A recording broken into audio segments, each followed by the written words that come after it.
Muy buenos días, son las 11 de la mañana en punto y a esta hora les damos la bienvenida a todos los participantes que nos acompañan a partir de este momento en la conferencia Cómo generar flujo de caja a través del factoring. Soy Miguel Gelo junto con Juan David Alzati y María Mercedes López, les damos la bienvenida.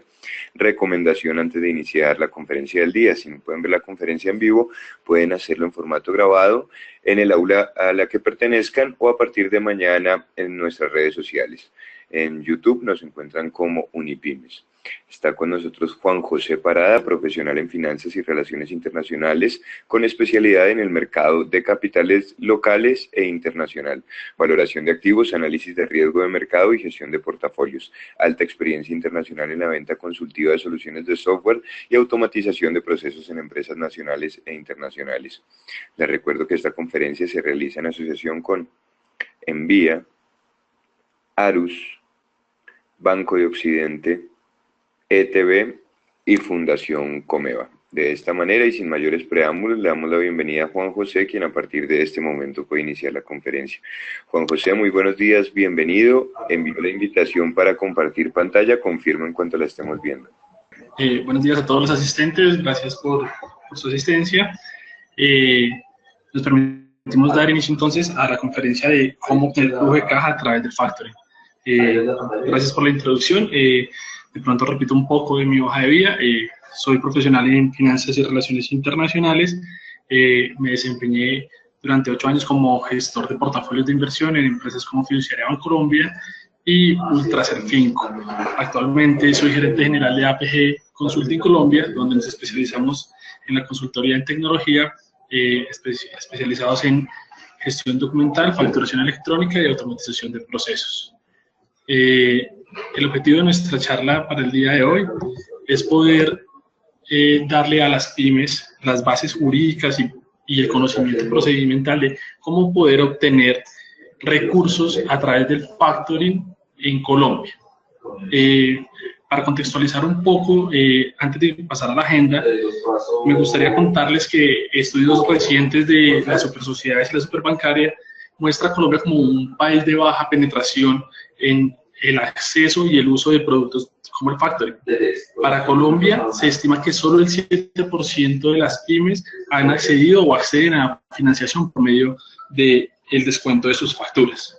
Adicionalmente, en Colombia se mueve tan solo el 2% del Producto Interno Bruto por medio de este producto, que frente a indicadores de líderes regionales como son Chile o México, que se ubican por encima del 14%, dejan presupuesto el bajo nivel de utilización que tenemos las pymes. Sin otro adicional, pues me dispongo a iniciar con la agenda.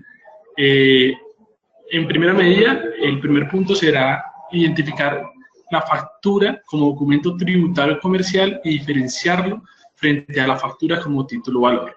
En este punto será algo alto el contenido del control normativo, pero es totalmente relevante en tanto sin la consecución de los requisitos legales dentro de la factura no vamos a poder dar el siguiente paso, que es transmitir esta factura como título valor a un tercero. Como segundo punto encontraremos la factura electrónica, que para ninguno es un secreto en el contexto actual, donde bien hemos visto los movimientos y los avances que ha tenido la DIAN, y en la actual reforma tributaria se nos plantea que todas las empresas que sean responsables de declaración y pago de IVA y consumo y sean obligados a facturar, deberán estar emitiendo sus facturas para 1 de enero de 2019 en forma electrónica. Entonces, siendo el factoring una herramienta de fondeo para las empresas, es importante conocer cuáles son los requisitos que tendríamos y cómo sería su procedimiento. Posteriormente, entraremos ya en materia a conocer a qué nos referimos cuando estamos hablando de factoring, cómo es el mecanismo financiero, cuáles son sus implicaciones, por qué realizar factoring dentro de las pymes, y posteriormente haremos un barrido de lo que está planteado hoy en el decreto 1349 para el factoring electrónico en concordancia con la obligatoriedad que les mencionaba del 1 de enero de 2019. Entonces, dando inicio, empezamos con la factura como documento tributario y comercial. Entonces, primero debemos definir qué es una factura. Una factura, según el Estatuto Tributario, es un documento de carácter mercantil que soporta la compra y venta de bienes y o servicios. Hasta este punto estaríamos hablando de una factura netamente comercial o lo que es conocido normativamente como una factura comercial simple. Y es una factura comercial simple aquella que cumple con los requisitos establecidos en el artículo 617 del Estatuto Tributario, pero aún no cumple los requisitos mercantiles para tomar la calidad de título valor. Los requisitos a los que nos referimos en el artículo 617 del Estatuto Tributario son ampliamente conocidos por todos, pero vale la pena darles una mirada. Primero, que la factura esté denominada como factura de venta, que tenga expresamente la identificación del vendedor o de quien está prestando el servicio, la identificación del adquirente o comprador de los bienes o servicios, discriminación del impuesto pagado, bien sea IVA o consumo, una numeración consecutiva que debe ser autorizada por el ente tributario, una fecha de expedición de la misma, una descripción específica o genérica de los artículos o servicios prestados, un valor total de la operación y, para el caso de facturas preimpresas, el nombre o razón social del impresor de la factura e indicar la calidad del retenedor del impuesto sobre las ventas. Es importante mencionar que en Colombia tenemos diferentes tipos de resoluciones de facturación, hoy conocidas como autorizaciones, luego del cambio introducido por la resolución 055 emitida por la DIAN. Tenemos facturas autorizadas por medio litográfico o preimpreso, que son las que deben cumplir este requisito de nombre o razón INIT del impresor de la factura. Tenemos facturas por computador, que son aquellas que su numeración y su generación son gestionadas por un medio computacional. La factura electrónica, que ya definiremos en una parte más adelante sus requisitos. Y tenemos las resoluciones tipo POS, que por sus siglas en inglés Point of Sale, son facturas de punto de venta.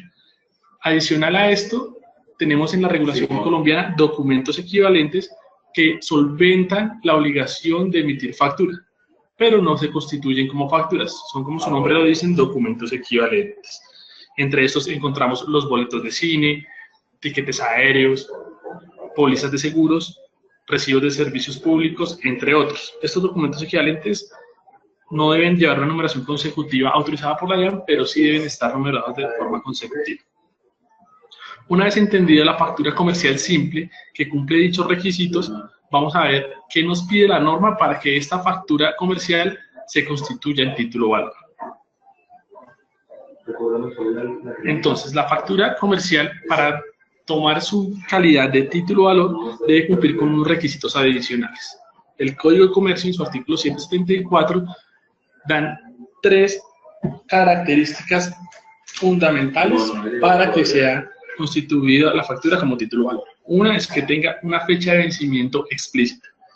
Si bien la fecha de vencimiento puede no estar explícita, se entenderá que la factura deberá ser pagada a los 30 días de su fecha de emisión. Debe tener una fecha de recibo de la factura. Y aquí es muy importante porque comenzamos a hablar de un punto crucial, que es el acuse de recibo de una factura. Y por último, debe tener el estado y condiciones de pago. Recordemos que las facturas pueden contener pagos intermedios, descuentos o cualquier otra condición que afecte el pago del servicio pactado o del bien suministrado en una transacción comercial.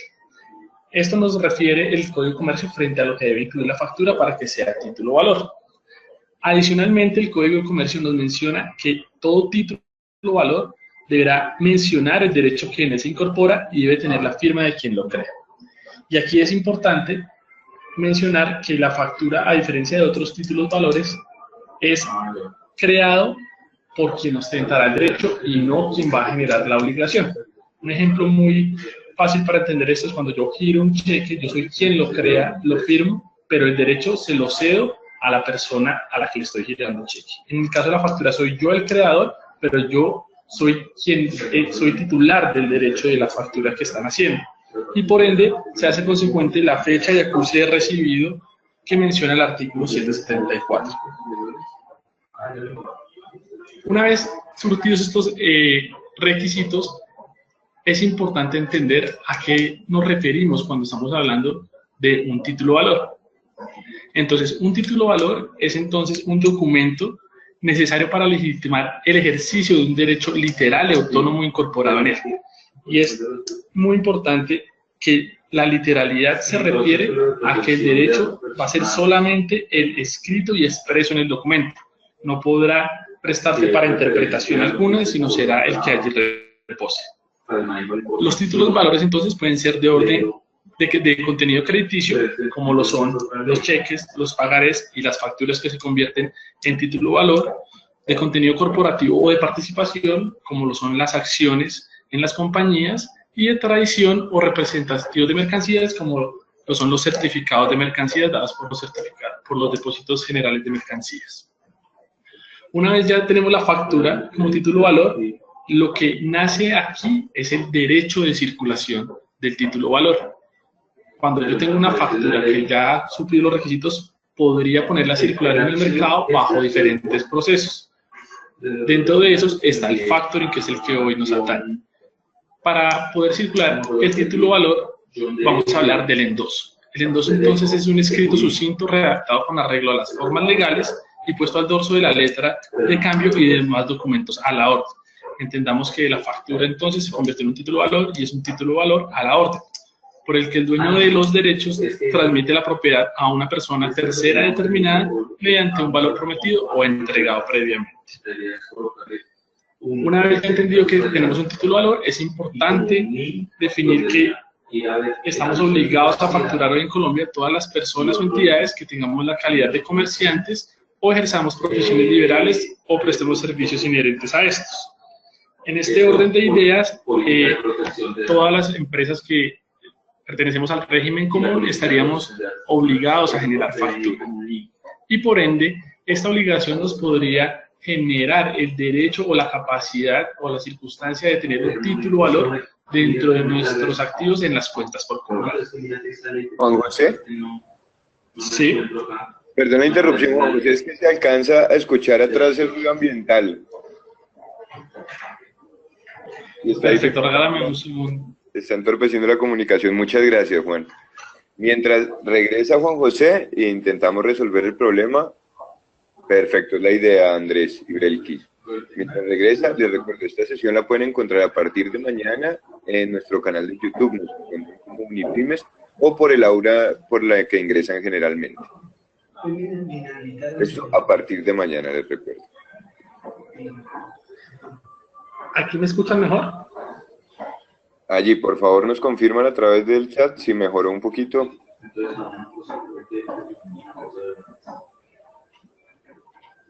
Listo, ahí creo que está mejor, Juan, podemos continuar. Perfecto. Qué pena por el inconveniente. Retomando entonces la presentación, terminamos de ver cómo la emisión de la factura como título mercantil o comercial simple daba origen a un título valor. Ahora bien, no podemos desconocer el nacimiento o la masificación que surge y obligatoriedad de la factura electrónica, y por ende es importante su definición de forma específica.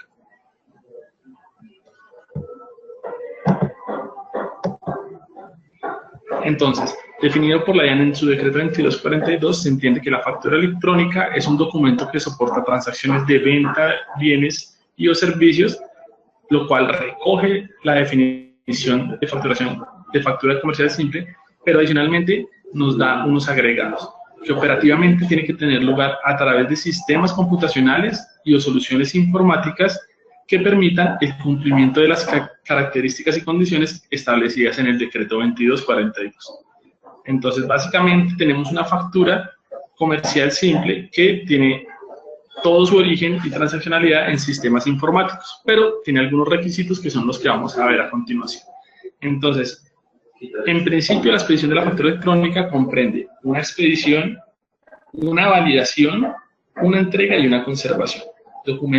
Estados adicionales que encontramos en la facturación es una validación del ente regulador, una entrega electrónica y una conservación electrónica.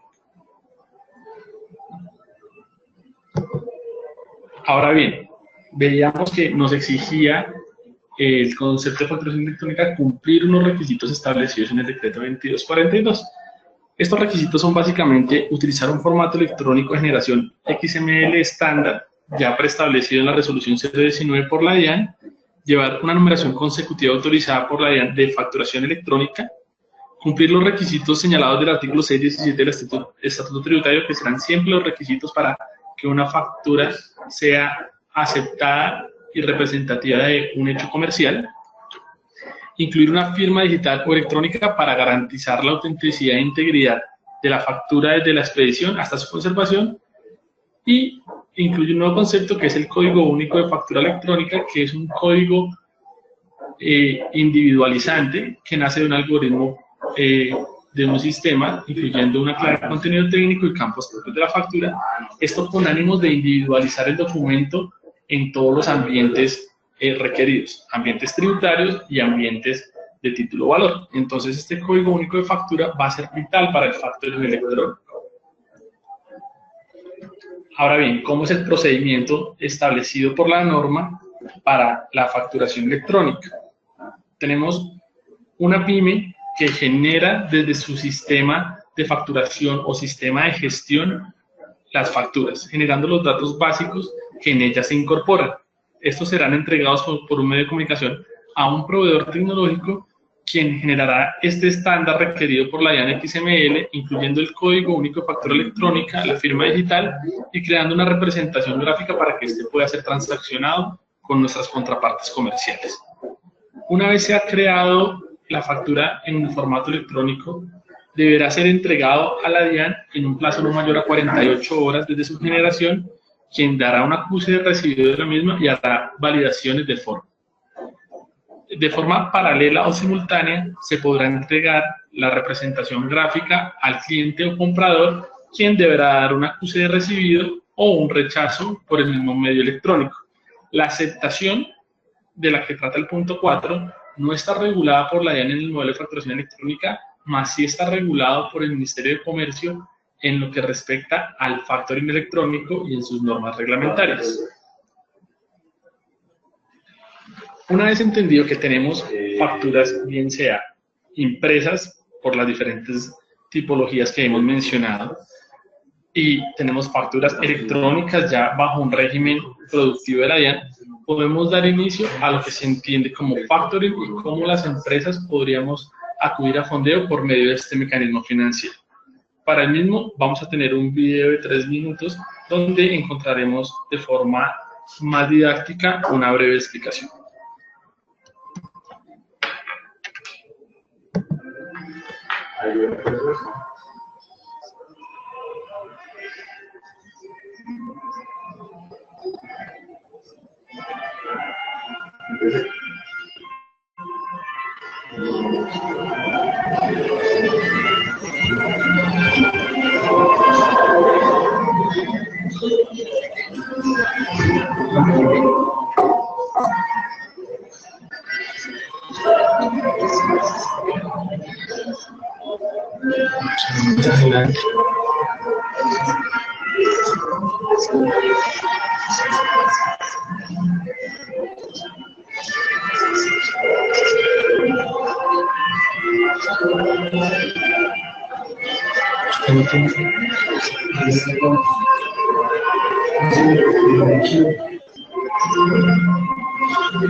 Se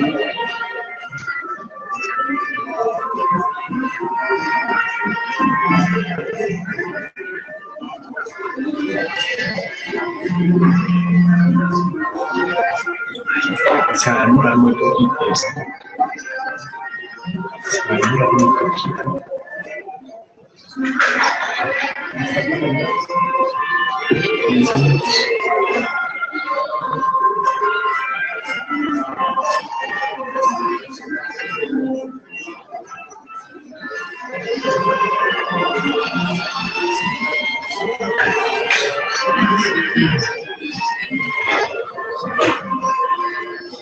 ¿Se puede ver cuántas personas hay asistentes? ¿Viste tú que la acabé de modificar?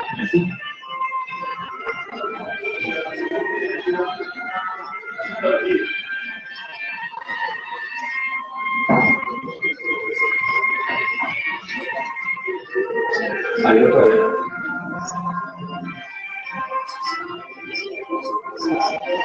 Este pequeño primero. Vale, para las personas que están desde un dispositivo móvil o que no pudieron ver de forma adecuada el video, básicamente encontramos una breve explicación práctica de lo que es el factoring. Entonces el factoring no es nada más que anticipar el flujo de caja que está contenido en un derecho de una factura con un vencimiento posterior a un tiempo actual. Entonces se entiende y se define el factoring como el contrato mediante el cual la empresa puede recibir el dinero de sus facturas de forma anticipada a cambio de asumir un porcentaje por concepto de descuento de dichas facturas. Y aquí entraríamos a definir los diferentes participantes del factoring, que sería la empresa factor o entidad financiera que se encargará de pagar el anticipo y realizar los posteriores cobros al comprador obligado a cumplir la obligación emanada de la factura en el momento del cumplimiento del plazo pactado con el vendedor. Y la empresa factorada o emisor de la factura, quien en un principio tiene un derecho postergado en el tiempo. Existen diferentes modalidades de factoring. Entonces, cuando nuestras empresas quieren acceder a anticipar el flujo de caja que está contenido en sus facturas, podrían hacerlo ante una empresa factor bajo dos modalidades. Una es con recurso y la otra es sin recurso. ¿A qué nos referimos en el factoring con recurso? Yo, emisor de una factura, deseo que me sea anticipado el valor de la misma a cambio de otorgar algún descuento. Quien la compra, la empresa de factoring, decide anticiparme el dinero bajo la premisa que yo, emisor, seré corresponsable del pago final de la misma. ¿A qué se refiere esto? A que si el cliente comprador, quien debe realizar el pago, no cumple, la empresa de factoring podrá replicar ante mí como emisor de la factura para que yo acote el pago. Esta sería la modalidad del factoring con recurso. Y factoring sin recurso es simplemente que yo, empresa vendedora, no tengo ninguna responsabilidad por un posible incumplimiento del comprador, lo cual termina cediendo todo el riesgo de crédito a la empresa de factoring para que ésta se encargue del cobro y en caso de impago no me afecte a mi emisor de ninguna forma. Aquí tendríamos las dos modalidades de factoring. ¿En qué puede impactar comercialmente cada una de las modalidades? Lo primero y más importante, que es lo que más nos importa a las pequeñas y medianas empresas, es la tasa de descuento. Cuando yo hago un factoring con recurso, al estar mitigando los escenarios de riesgo de la empresa de factoring, debería yo obtener una tasa de interés de descuento más baja y por lo tanto ceder un descuento mucho más pequeño. En el factoring con recurso, al ser yo corresponsable del riesgo de crédito, sin embargo, voy a tener una afectación en mis cupos de crédito y en mis niveles de endeudamiento, porque soy yo corresponsable de una deuda y estaría aumentando mi nivel de endeudamiento, así esté respaldado por el pagador de la factura. Caso contrario, en el factoring sin recurso, yo no voy a tener ninguna obligación sobre el pago final, por lo tanto, la empresa de factoring me va a exigir un descuento mayor, lo cual se traducirá en una tasa de descuento más alta y yo no tendré ningún impacto en el endeudamiento de mi compañía. Entendiendo las modalidades de factoring, debemos entender nosotros como pequeñas y medianas empresas cuándo y por qué deberíamos utilizar factoring. Entonces, para comenzar, hay que partir del punto que una cuenta por cobrar emanada en una factura que ya se ha convertido en un título de valor es para mí un activo poco productivo y yo lo podría volver un activo productivo como la caja sin aumentar mi nivel de endeudamiento. Voy a tener acceso a liquidez a menores tasas que las que pudiese acceder en un endeudamiento regular. Segundo, voy a obtener un beneficio en la disminución de mis tareas operativas en la gestión de cartera. En cuanto yo traslade la responsabilidad de cobro a un tercero, mi área de cuentas por cobrar se verá liberada de dicha tarea. Adicional, el anticipar caja va a estimular la rotación de nuestro ciclo de negocio. Veíamos en el video que yo podía comprar más materias primas o acceder a beneficios en negociaciones dado al manejo de la liquidez. En cuanto yo compro mis insumos y los pago a una periodicidad, si mis facturas están a una periodicidad más alta, esto podría llevarme a que tenga un gap en la liquidez. ¿A qué nos referimos cuando hablamos de un gap de liquidez? Que mis ingresos van a ocurrir en un momento posterior al momento que yo tengo que cumplir con mis obligaciones. Para ser más explícitos, si yo solo tuviese la venta de un producto y el producto me lo pagaran a 90 días, yo no estoy exento de pagar todos mis costos mensuales. Mi nómina, mis arriendos, incluso algunos proveedores y muchas veces los impuestos también los tengo que pagar en periodos menores a los 90 días. Entonces, poder acceder de forma anticipada a estos recursos, sacrificando un descuento, me van a dar posibilidades de negociar más fácil mis proveedores, de obtener descuentos por pronto pago y de no tener dicho gap de liquidez. A continuación, podemos observar un ejemplo sobre una factura de 1 millón. Y aquí vamos a hacer un análisis muy sencillo de cómo es la función de descuento y qué es lo que termino yo cediendo y cuáles son otras alternativas que yo podría evaluar para determinar si es eficiente o no acceder al fondeo mediante el factor. Entonces, tenemos una factura de 1 millón, la cual tiene un plazo a 90 días. Aquí es importante recordar que esos 90 días comienzan a contar desde la fecha que yo tengo el acuse de recibir. Para yo constituir esta factura como título de valor, debo tener el acuse recibido y una aceptación de conformidad que yo he vendido un bien que ha sido entregado satisfactoriamente o que he prestado un servicio de forma efectiva. Frente a la norma, esta aceptación puede darse de forma explícita en documento anexo o en la misma factura, o puede ser una aceptación tácita. La norma de factoring, que es la ley 239/2008, fue modificada frente a la aceptación tácita por la ley 1636 del 2013 y nos dice que una factura se entiende irrevocablemente aceptada si transcurridos 3 días hábiles después de haber sido entregada no se manifiesta rechazo alguno sobre la misma.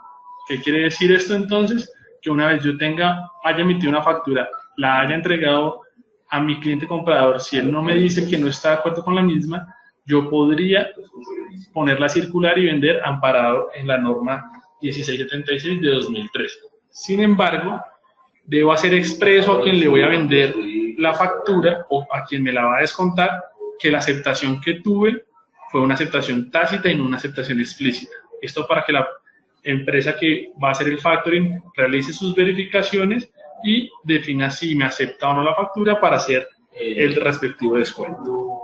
Entonces, volviendo al ejemplo, tendríamos 90 días contados a partir del acuse recibido para la factura, para el recaudo de la factura. Dadas diferentes circunstancias, la empresa requiere anticipar la liquidez al día 10. Estando en el día 10, se va a una empresa de factoring. Estadísticamente, las tasas actuales del factoring oscilan entre el 16% y el 25%, dependiendo la empresa de factoring a la que acudamos.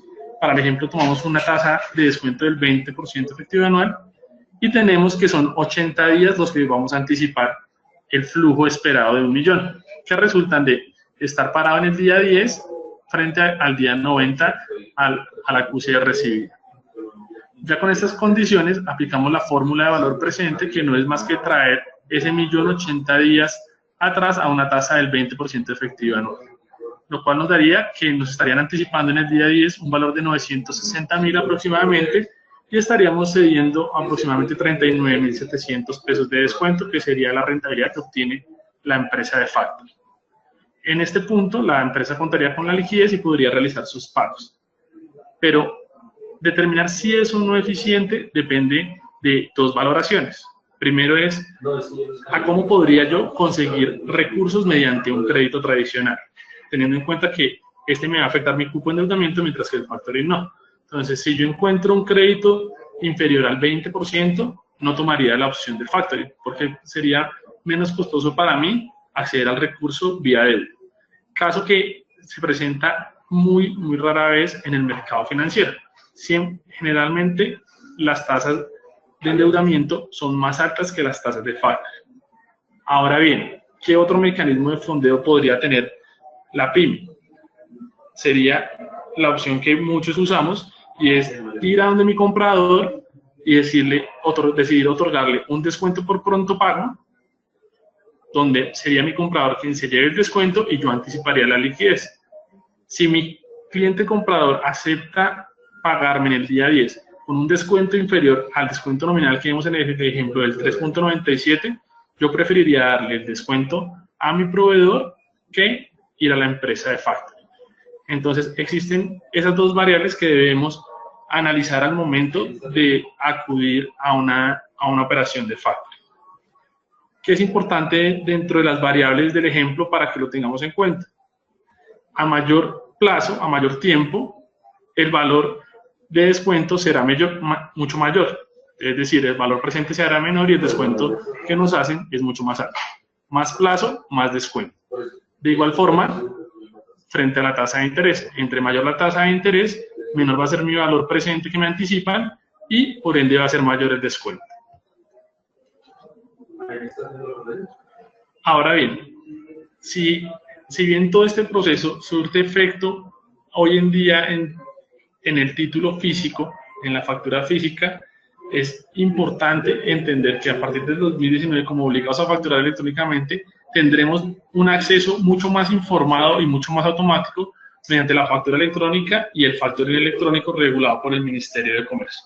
Actualmente, las tasas de factoring son tasas reportadas periódicamente o esporádicamente por las empresas de factoring y no tenemos acceso a la información para comparar cuáles son las tasas que nos está dando el mercado. Adicionalmente, más del 70% de las empresas que hacen factoring son empresas no bancarizadas y muchas de ellas incluso lo hacen de forma informal, valga la redundancia. Entonces, para el factoring electrónico tendremos unas nuevas figuras. El acuse recibido la aceptación de la prestación del bien o servicio será un acuse electrónico y habrá una aceptación electrónica. Adicionalmente, vamos a tener un nuevo participante que es un registro electrónico de facturas electrónicas, el cual va a ser quien haga las anotaciones en cuenta y lleve todo el control de la cadena de endosos de los títulos electrónicos. Y vamos a tener finalmente proveedores de factura electrónica o proveedores de servicios electrónicos que nos ayudarán a hacer todo este tipo de registros y temas de autenticación y seguridad de las transacciones electrónicas. Entonces, para describir el proceso de factoring electrónico, partimos del punto 1, que es la venta de producto o prestación de servicio, donde el vendedor va a emitir una factura electrónica y adicional una copia sin efectos tributarios. La factura electrónica que está regulada en el 2242 nace como una factura comercial simple y solo tiene efectos tributarios, no nace como un título o valor. Esto es una gran diferencia frente a lo que tenemos hoy en día. La factura hoy en día sí cumple los requisitos del artículo 774 del Código de Comercio y los de factura comercial simple se convierte per se en título o valor. En factura electrónica aún no se convierte. Ya vamos a ver en qué momento nace la factura electrónica como título o valor. El comprador o deudor pagador va a emitir un acuse de residuo electrónico y de conformidad de la transacción comercial a su respectivo vendedor. Una vez el vendedor cuenta con el acuse de recibido y de conformidad, podrá realizar la cesión o la circulación de la factura, pero antes la deberá registrar como factura electrónica como título valor, para lo cual acudirá al registro electrónico de facturas electrónicas manifestando su deseo de ceder o poner a circular la factura, quien notificará al pagador su intención manifiesta en el registro. Una vez ya está registrada de conformidad a todo el procedimiento en el registro electrónico de facturas electrónicas, la factura queda convertida y adquiere las propiedades de título valor y puede ser puesta a circulación. ¿Cómo puede ser puesta a circulación? Puede ser una venta o descuento de forma directa o puede ser a través de sistemas de negociación electrónica abiertos o de empresas de factoring. Esto aquí nos llevará a que todos estos sistemas de negociación reporten al registro electrónico las condiciones de cesión que se hayan hecho en cada factura y el registro electrónico tenga la obligación de publicar en términos generales, sin decir quiénes son los beneficiarios y quiénes son los factorantes, a cómo se están descontando facturas de ciertas clasificaciones a ciertos plazos. Al ser esto público, yo como empresa emisora de factura electrónica voy a tener un patrón de comparación y de guía para saber cuánto me debería costar a mí en términos de mercado un descuento de una factura que yo deseo descontar. Este registro electrónico, una vez registra la cesión de la factura, deberá notificar entonces también al deudor pagador el cambio de a quién le debe pagar y a quién y en dónde le debe pagar. Entonces, el registro electrónico le dirá al deudor pagador que el nuevo beneficiario del derecho es la empresa de factoring y le deberá pagar a la cuenta determinada en el plazo estipulado en la factura. De esta forma tendríamos diferentes medios de negociación, información explícita y pública y acceso de forma rápida al factoring electrónico.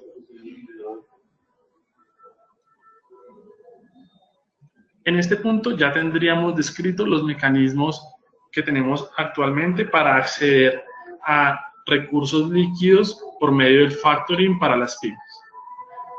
Damos paso a la sesión de preguntas o inquietudes para ser resueltas por los participantes.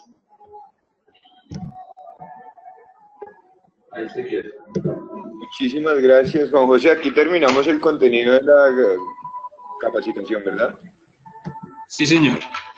Perfecto. En este caso, abrimos el espacio de preguntas. Les recuerdo que para interactuar con Juan José lo pueden hacer a través del micrófono, haciendo clic en la manito de color verde, o pueden formular sus preguntas y comentarios vía chat. ¿No es claro? Por favor, déjenoslo saber. Antes de iniciar ronda de preguntas, vamos con nuestra acostumbrada encuesta interna para conocer sus apreciaciones con respecto a la sesión. Para contestar, solo deben dar clic en una de las opciones en pantalla. La pregunta es, ¿se desarrolló con claridad la conferencia de hoy? ¿Se desarrolló con claridad la conferencia de hoy? Para contestar, solo deben dar clic en una de las opciones en pantalla. Les recuerdo que para nosotros es muy importante que realicen el sondeo, de manera que evaluamos a los conferencistas, y recordarles que esta conferencia va a estar a partir de mañana en el aula a la que pertenezcan o en nuestro canal de YouTube. Nos encuentran como Uniclub. De esta manera cerramos el sondeo. Le abro el micrófono a William Armando Suárez. William, bienvenido. William, muy buenos días. Bueno, pudimos establecer comunicación con William. Nos pide la palabra también Nicolás Villamizar, a quien le abro el micrófono. Nicolás, bienvenido. Muy buenos días, muchas gracias. Qué pena, lo que pasa es que pues hubo un tiempo en que me dispersé, pues estamos en horario acá laboral y pues sí quería preguntar una cosa. ¿El factoring es beneficioso en qué punto, por ejemplo, para el que emite la factura o para el que la recibe? Sí, por ejemplo, si yo emito una factura a un cliente, de 40 millones de pesos y a 45 días, para mí es beneficioso tener el factoring precisamente para que me pague esa factura y yo tener un flujo de caja, o es beneficioso es para el que recibe esa factura de 45 días de mi parte. Perfecto. ¿Me escuchas ahí? Sí. Sí, sí, señor. Sí, señor. Muchas gracias. Perfecto. Entonces, lo importante del factoring es que debemos entender que el círculo es virtuoso y hay un beneficio tanto para el emisor como para el pagador. Yo como emisor no deberé esperar entonces a los 45 días, sino podré acceder a los recursos en el momento en que yo lo desee, por lo cual yo voy a hacer un descuento previo.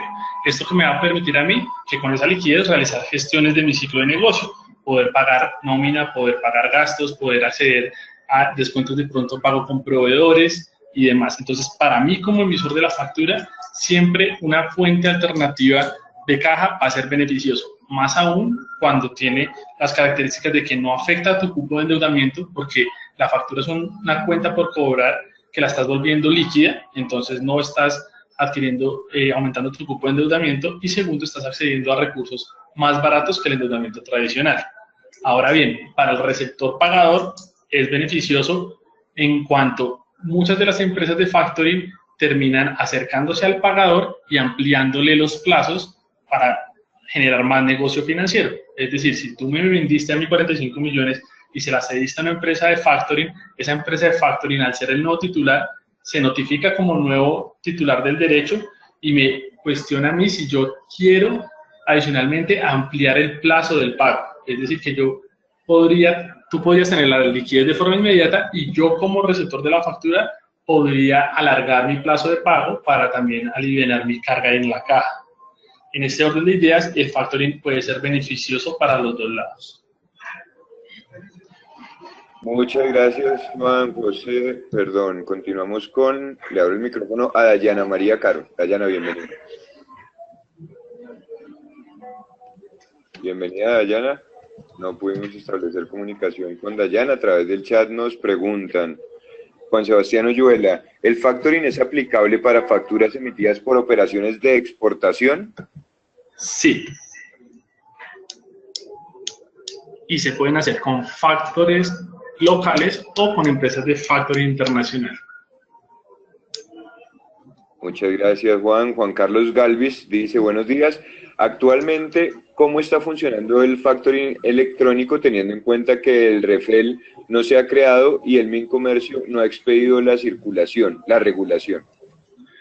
Perfecto. Entonces, creo que en la pregunta está la misma respuesta. Está establecido el modelo general, pero al no existir el registro electrónico de facturas electrónicas, no existe aún el mecanismo totalmente regulado para hacer factoring electrónico. Entonces, actualmente las empresas seguirán haciendo el factoring por el medio tradicional mientras sale dicha regulación. Gracias, Juan. Le abro el micrófono a Esperanza Fajardo. Bueno, Esperanza tiene algún inconveniente técnico que me impide abrirle el micrófono. William, tampoco pudimos comunicarnos con él. María Cristina García nos pide la palabra. María Cristina, bienvenida. Buenos días para todos. Qué pena, yo entré un poquito tarde a la conferencia, entonces no sé si de pronto la pregunta que voy a realizar en algún momento hubiese sido explicada. Yo tengo un caso con Factory y es el siguiente. Nosotros tenemos un cliente el cual nos realizó el pago por Factory, pero cuando él hizo la colocación en Factory no nos informó y por lo tanto la aceptación de la propuesta fue realizada 2 días después de que se hubiese informado al banco del Factory. Por ese motivo nos cobraron como 7 puntos y algo por no haber respondido a tiempo al Factory. Mi pregunta es la siguiente. Ese 7 puntos, sino que nosotros dejamos de percibir por no haber contestado a tiempo, siendo que el cliente no nos había informado, ¿realmente lo tenemos que asumir nosotros o el banco tenía la obligación de informar que había un Factory pendiente?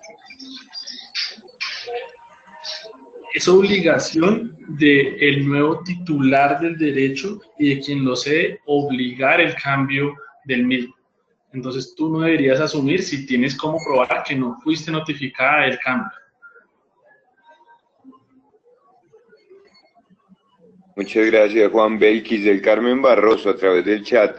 ¿Los porcentajes en los que oscila la tasa del factoring son más beneficiosos en valores altos o bajos? Entiendo que se refiere a los montos de la factura. Entonces, digamos que encontramos en entidades bancarias donde hay limitantes para los montos bajos. Entonces, digamos que para los montos bajos existen ciertos actores que no les es atractivo prestar el servicio de factoring. Sin embargo, encontramos plataformas de crowdfunding, plataformas privadas de factoring que se especializan en este tipo de facturas pequeñas, agrupando diferentes facturas y creando financiación para un grupo o una masa de facturas. Entonces, dependiendo, si vas uno a uno, definitivamente le es más beneficioso al que tiene una factura grande, pero si tienes facturas pequeñas, existen los mecanismos para acceder a tasas bastante competitivas. Continuamos con pregunta de Daniel Cortés. Buenos días. Algunas entidades del sector financiero ofrecen factoring electrónico. ¿Qué manejo tiene ese tema en la actualidad si aún no hay regulación? Lo que están ofreciendo como factoring electrónico es en automatizar el proceso de factoring, pero el factoring electrónico como procedimiento de descuento de facturas emitidas electrónicamente, como ya lo mencionamos en algunas preguntas anteriores, no está regulado. Entonces, lo que te están ofreciendo es una plataforma donde puedes hacer registro y ver cómo se hace la transaccionalidad de factoring regular por un medio electrónico. Gracias, Juan José. Pregunta Giselle Prieto. ¿Qué medios dan un acuse de recibido válido? ¿Correo electrónico, correo certificado, entrega personal? Todos los medios, digamos que los medios electrónicos están amparados en la Ley 527 del 99 y, por ende, los datos y los logs de acuse de recibido electrónico son totalmente válidos. Lo mismo son los físicos, también lo son los correos certificados, quienes te entregan, valga la redundancia, una certificación de entrega de la factura, o incluso la simple firma de acuse recibido física, que no nos la dan a un correo certificado, sino una entrega personal. Todos son válidos. Gracias, Juan José. Le abro, a ver, Esperanza Fajardo nos pide la palabra, pero a Esperanza no le puedo abrir el micrófono por algún inconveniente técnico. Lady Ortiz, le abro el micrófono a Lady. Bienvenida. Lady, muy buenos días. No tuvimos fortuna con Lady. En ese caso retomamos preguntas por chat. Juan Carlos Galvis, actualmente las entidades financieras y los factores deben confirmar el contenido de la factura con el pagador. ¿Cómo se realiza esta confirmación? Y por otro lado, la custodia de la factura, ¿quién la realiza? ¿Me repites lo último que se cortó? Sí, señor. Actualmente las entidades financieras y los factores deben confirmar el contenido de la factura con el pagador. ¿Cómo se realiza esta confirmación? Y por otro lado, la custodia de la factura, ¿quién la realiza? Vale, entonces comencemos por el final. La custodia la realiza la empresa factor porque es a quien le interesa tener la posesión del documento que contiene el derecho. Y la confirmación es un requisito que recae sobre el factor y la hace con unas áreas de confirmación. Entonces, muchas de las empresas de factoring ya tienen convenios predeterminados con ciertas empresas y realizan la confirmación de forma más expedita. Cuando yo voy a descontar una factura de una nueva empresa o de una empresa que no es muy grande, un pagador que no es muy grande, le toca a un área de la empresa factor realizar la confirmación con una diligencia telefónica o física propia. Digamos que adicional, los tiempos de respuesta oscilan entre 12 y 48 horas en las empresas que manejan buenos estándares de procesos. Muchas gracias, Juan José. Pregunta Esperanza Fajardo. ¿El factoring se aplica para facturas o clientes del Estado? Totalmente. La respuesta es sí.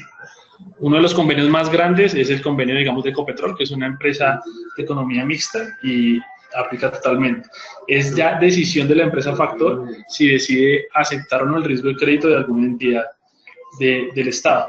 Hemos encontrado experiencias donde dentro de las validaciones hacen validaciones de los planes de presupuesto y según cómo estén gestionados o estipulados, las empresas deciden si adoptan o no el riesgo de dicha entidad pública o territorial. Muchas gracias, Juan José. Pregunta Juan Sebastián Oyuela. ¿El cliente consignado en la factura puede negarse al factoring? No, la respuesta es no normativamente, pero en las prácticas comerciales hemos encontrado que la posición dominante de ciertos clientes llevan a que nos presionen y nos digan que no aceptan que nosotros seamos sus facturas. Esto no está permitido, pero finalmente en la práctica comercial no peleas con los clientes y si el cliente te dice que no, decides no hacerlo. Pero legalmente no está permitido rehusarse a que su factura sea descontada. Daniel Cortés pregunta, la operación se cierra cuando el pagador cancela el valor contenido en la factura. En muchos casos los pagadores exigen que se les presente el documento físico para el pago. ¿Quién hace ese trámite?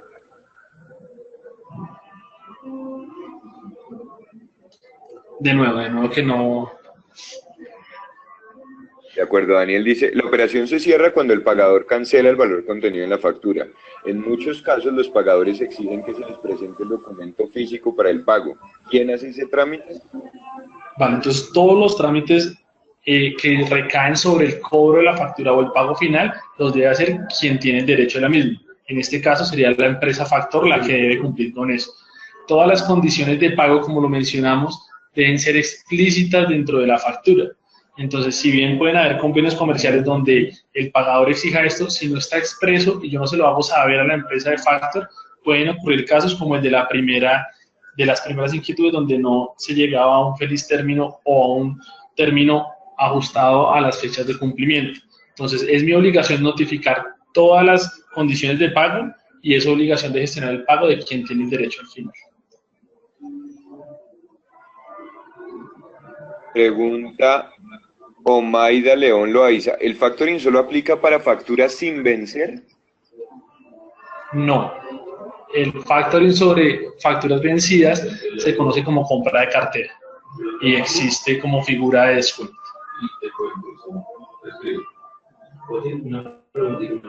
Continuamos con pregunta de Belkis del Carmen. ¿En algún momento que se realice el proceso de factoring, el receptor puede negarse a aceptarlo? Creo que ya hablamos del tema. ¿Cómo se maneja el tema? Correcto, el tema ya fue respondido en la pregunta anterior. Juan José, muchísimas gracias por resolver las preguntas del auditorio. Ya cubrimos todas las que había. En pantalla tiene el correo al que le pueden hacer llegar a Juan las preguntas que no vamos a responder en línea o las que surjan a partir de la sesión. Juan, no sé si hay algo por decir antes de finalizar la transmisión. Invitarlos a las pymes que busquemos mecanismos de liquidez alternativos, que le perdamos el miedo a este tipo de operaciones, bien sea infundido por nuestros pagadores o incluso por la operatividad que para nosotros puede generar y nada, a buscar soluciones siempre alternativas para la financiación de nuestra actividad. Juan José, nuevamente y en nombre de la Escuela Empresarial Latino Unipymes expresamos nuestro agradecimiento a ustedes, señoras y señores. Les damos las gracias por su permanencia y atención. El miércoles 28 de junio continuamos con la conferencia Cómo lograr una estrategia logística exitosa en su empresa con el experto Luis Enrique Fajardo. La Escuela Empresarial Latino les desea un feliz día. Hasta pronto.